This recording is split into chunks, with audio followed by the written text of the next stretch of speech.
Hello guys, ito tayo ngayon sa Green Avenue. Dito na tayo. Yan, ito nasa likuran natin. Ito yung Green Avenue. Papunta doon. Yung dulo niyan ay papuntang Balibago to Taytay Road. Yan. Pag galing ka doon, papunta ka ng Nuvali, dito ka dadaan. Dito, Green Avenue. Ito namang pakanan na kali na to. Ito naman papuntang Kasili. Papuntang People's Park, Tagaytay. Yan. Ito yung bagong kalsada na ginagawa rito. Yan. Yan. Ang gumagawa dito ay DPWH. Yan. Ito yung gumagawa niyan.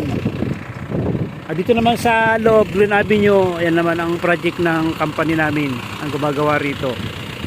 Sa Green Avenue na yan. So, good morning mga kasangga friends natin dyan sa ating mga subscriber. Magandang umaga at sa ating mga subscriber ng mga OFW. Magandang umaga, magandang hapon, magandang gabi dyan. So, ano man ang oras sa inyo. Shout out sa inyo mga kasangga. Tayo ngayon sa Solinad. Hintay natin yung ating boss. Ito tayo tuwing umaga naghihintay sa kanya. Dahil pagkatapos ng pagdating niya, diretso na kami gagawin sa site. Inspection na namin yung site project. Yan. Mamaya, samahan niyo ako sa aking drive. Yan. Puntahan natin yung site project ng aking pinapasokang company. Baka puntahan namin mamaya yung Green Avenue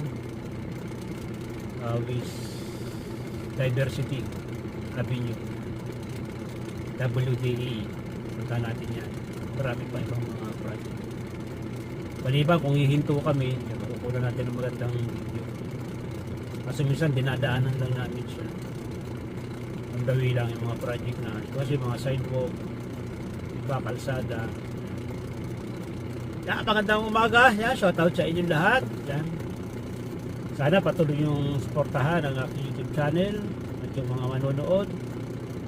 Panoorin nyo po ng mga 1 minute and 2 minutes bago nyo subscribe ang aking channel at para bumalik uli ang ating channel. Ay matagal kasing nahinto at ikaproblema rin yung ating pang-vlog. Nakukurap kasi yung mga video, nakukurap. Kaya matagal tayo hindi nakapag-vlog dahil busy rin tayo. Maraming dahilan ba't hindi tayo nakapag-vlog. Rin kulang isang taon din yan, kaya hindi tayo nakapag-upload ng mga video dahil busy rin tayo sa trabaho. Saka problema ko pa yung ginagamit kong pang-vlog. Yung cellphone na itong ginagamit ko ngayon, kaya medyo okay na siya. Mura ko na yung mga ibang files. Baka siguro dahilan bakit pagka kakapture naman ng video, kasi pag ina-upload mo na nawawala na yung video, hindi na siya nakukurap na yung video niya. At mapansin ko medyo may kalabuan itong camera ko ngayon. Medyo kulang ata sa linis yung lente. Linisin muna natin para luminaw. Yun. O matala ko lang ang malabo. At hinihintay-hintay ko lang. Tinatanaw-tanaw ko na yung sasakyan ng boss natin. Yan, time check. Ang oras natin ay alas 6:35 na. Wala pa sila. Maring maya-maya pa yun. 6:40. Yan, siya dumarating dito. Hindi pare-pares kasing oras pagdating ng boss natin. Ito lang ako sa may tapat ng agilid ng SNR. Ito lang ako na nakapark sa may kabilang side. Na malapit naman tayo sa may Solinad Mall dito sa Nuvali. Dito tayo nakapark. Kasi itong Solinad Mall na to ay ongoing construction pa. Yan, wala pa rin. Ito na. Ito na siya. Parating na. Tayo ay pipihit na. Parating na yung ating boss. Ayan na. Hop, hop, hop.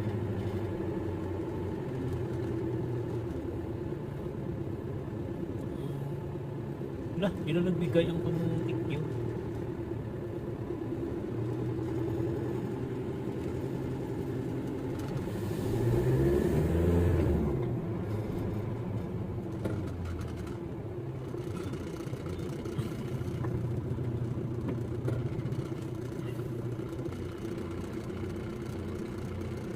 Guys, nandito muna ang ating video. Update ko na lang kayo mamaya. Bye-bye. A few moments later. Hello guys, tayo ngayon sa Green Avenue. Dito na tayo.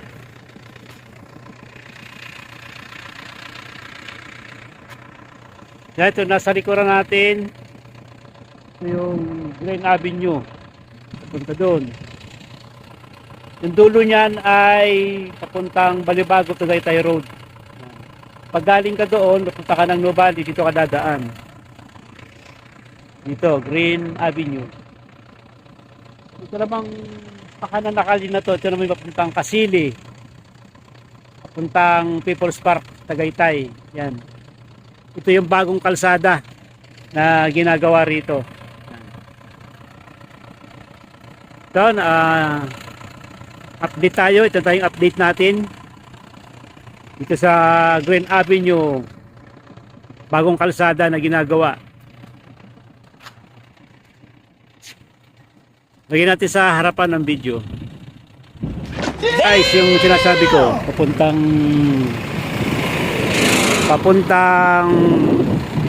Balibago, Tagaytay Road. Yan, yung dulo niyan, tagos doon. Pag gagaling naman kayo ng Tagaytay, pili kayong kumanan, papunta kayo ng Nuvali. Yan, ito yung kalsada. Yung kalsada na yan, yan, Green Avenue. Papuntang Nuvali yan. Labas ka ng Nuvali Boulevard.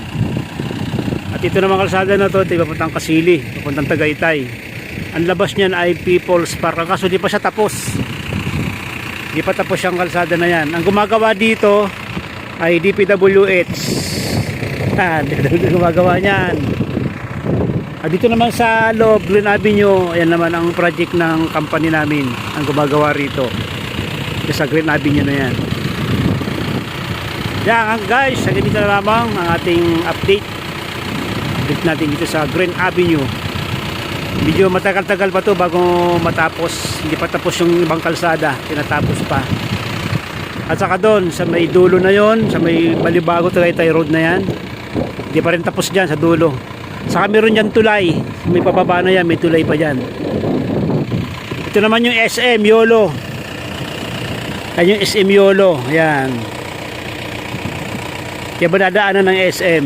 Iwas traffic. Pag galing ka ng Tagaytay, pasok ka ng Nuvali, iwas traffic ka na dyan. Green Avenue. So.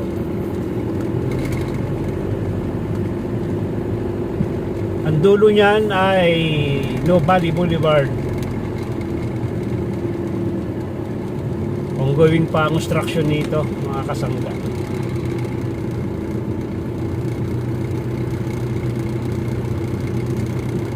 Ito yung bagong kalsada na dito sa Nuvali.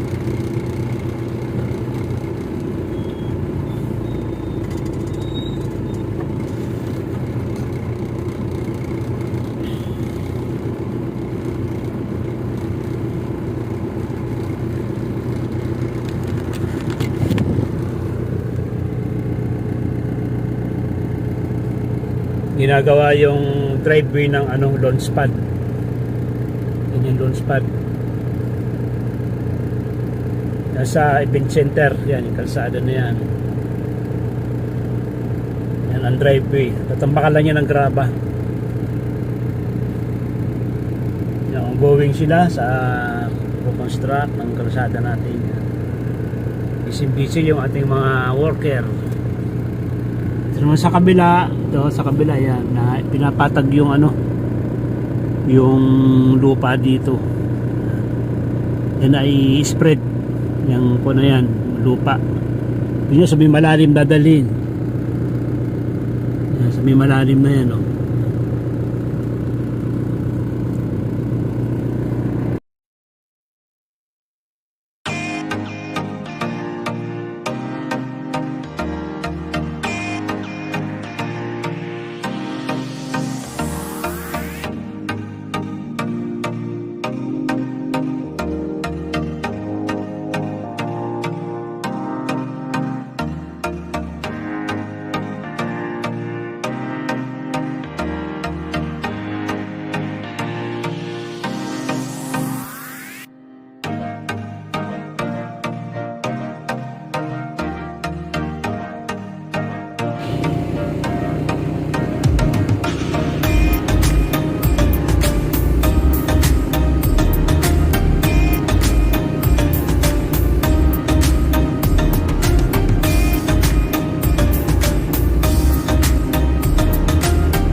Ito yung papuntang Kasili.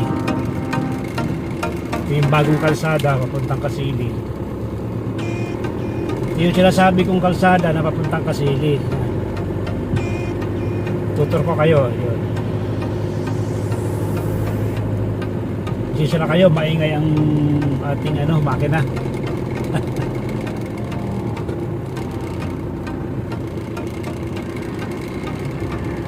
Yan, ang dulo, sinasabi ko, ito yung dulo niya ay papuntang People's Park, Tagaytay, ang labas nito. Kaso lang, hindi pa siya tapos, putol pa siya, putol.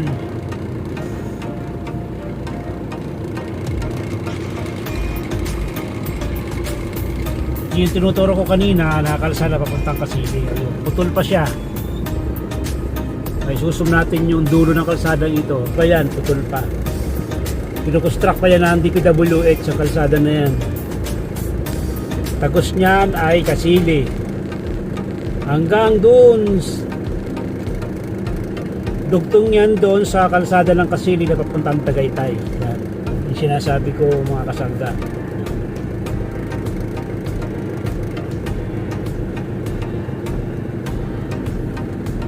Yan, may truck. Nagkakot sila ng lupa kasi tatawid pa ng tatawid pa siya ng parang creek. Lalagyan pa ng tulay para makatawid doon sa may Kasili sa dugtong.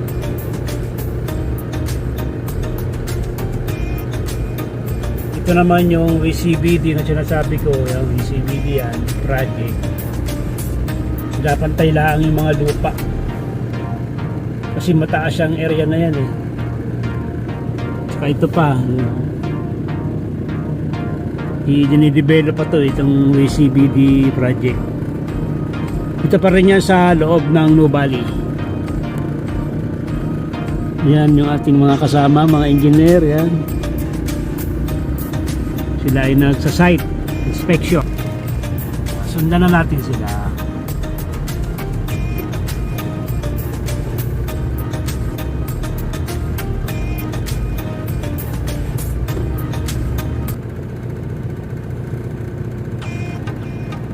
Inaayos pa yung lote na yan. Yung gitna niyan ay puro gubat pa. May gubat pa dyan. Hindi pa masyado nakiklear lahat ng lote. Pero sa loob meron na siyang naka-arrange na rin yung kalsada sa loob. Pero yung ibang lote marami pa siyang mga puno na nakatanim pa. Kaya di-develop pa ng maayos yan mga kasangga.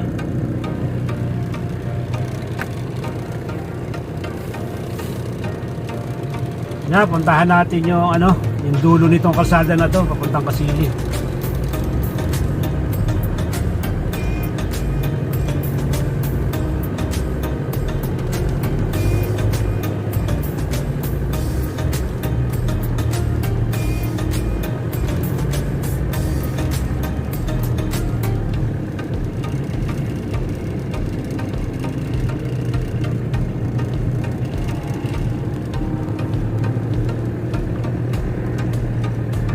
Yun yung pinakadulo.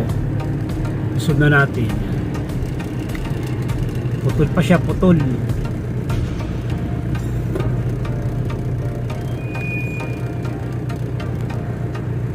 Hindi pa siya tapos.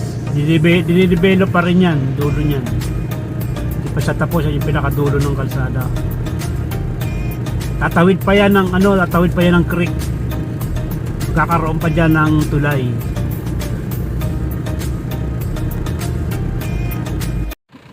Guys, hanggang dito na lamang ang ating update. Bye bye.